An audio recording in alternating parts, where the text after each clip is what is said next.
Call of the Dead, in my eyes, is the map that accelerated the COD Zombies story into the beautifully convoluted mess that it was back in 2017. It introduced the first solo Easter egg and spawned thousands of videos online speculating what was next for the Zombies franchise. But with every great map, there's always that one peculiar aspect that has people scratching their heads. Since the conception of high round attempts, the main goal was always if you as a solo player could get to round 100, and this goal was achieved on every single map, all except for Call of the Dead. That's right, no one on the planet has ever made it to round 100 solo on Call of the Dead. So, why the hell isn't it possible to get to round 100 on this map solo? Now this is a question I got asked a hell of a lot after making my Wonder Weapon ranking video, so I thought I should try to answer this question in the most concrete way I can, so hopefully everyone will get some closure on this subject. Now, before we get into the aspects that make Call of the Dead one of the hardest zombies maps for high rounds, I first want to look at the biggest issue that plagues high rounds attempts as a whole, that being the game reset. Well, what the hell is a game reset? Basically, these games have a certain number of entities that spawn every second, and these entities pile up over time. And the amount of entities this game can handle at one time is based on a 32-bit memory system.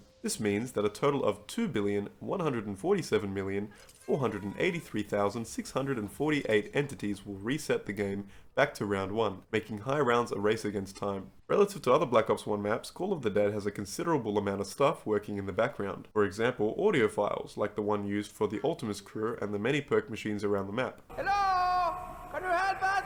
There must be a blown fuse or something.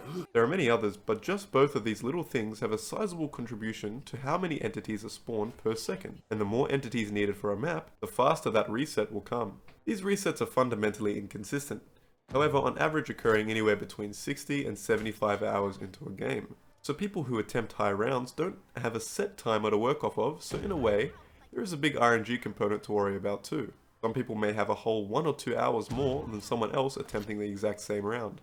You might be wondering, other maps like Moon and Shang have even more stuff working in the background. Why the hell is it possible to get to round 100 on those maps? And I'm glad you asked, because Moon and Shang are both lucky enough to have infinite damage wonder weapons, the wave gun and the baby gun. This means that with either of these weapons, it only takes a single shot to kill zombies regardless of the round you're on. Call of the Dead, unfortunately, does not have this luxury. The scavenger deals about 23,000 damage per shot, and seeing as how a zombie on round 100 has over 5.5 million health, it would take 240 shots to kill one horde of zombies. You might say, why can't you just respin for the scavenger over and over until you kill all the zombies? Well, let's think about it. The Pack-a-Punch scavenger has 36 shots in total. So assuming you somehow get it out of the box every single time, and you then have enough points to Pack-a-Punch it every single time, all while 24 round 100 zombies plus probably George are on your ass, it would take 7 box respins per horde, which I think is safe to conclude as impossible in a 75-hour window. But hold on, you're probably thinking while scrolling through the records of high rounds, why the hell is it possible on 5? You said to yourself, Staminabs, the winter's howl is hot doo-doo garbage poo-poo. To that question I have but one answer. Traps.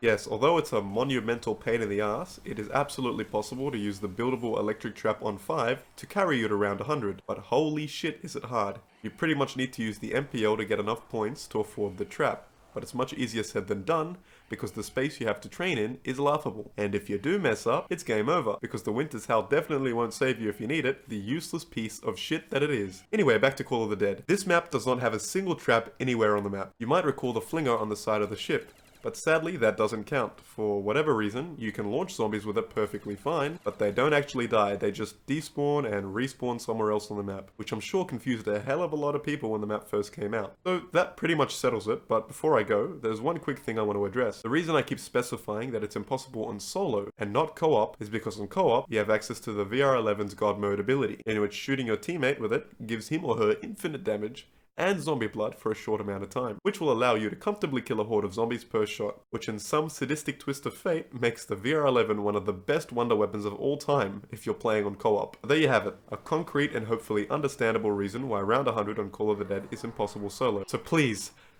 stop asking me this question. Have mercy on me, please.